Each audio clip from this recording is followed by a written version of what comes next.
In today's video, I'm going to teach you how to add accounts to your chart of accounts in QuickBooks Online.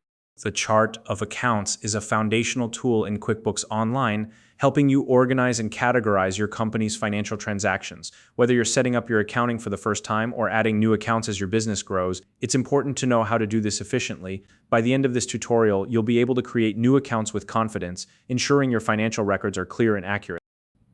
If you're new to QuickBooks Online, you can find a link in the description to get started with your account. Now, let's dive in. The first thing you need to do is open QuickBooks Online. Once you're logged in, look toward the top right corner of your screen. There you'll see a small icon that looks like a gear. This is the Settings menu. Click on the gear icon to open it. From the menu that appears, look for the option labeled Chart of Accounts.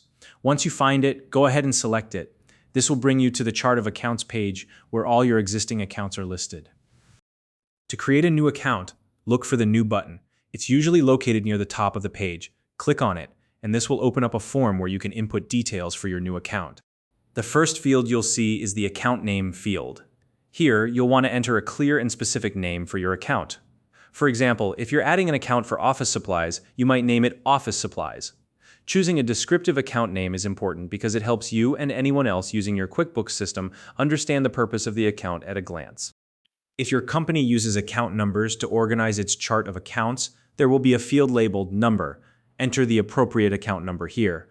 Otherwise, you can leave this field blank if account numbers aren't part of your setup. Next, you'll see a drop-down menu for account type. This is where you choose the general category that your account falls under.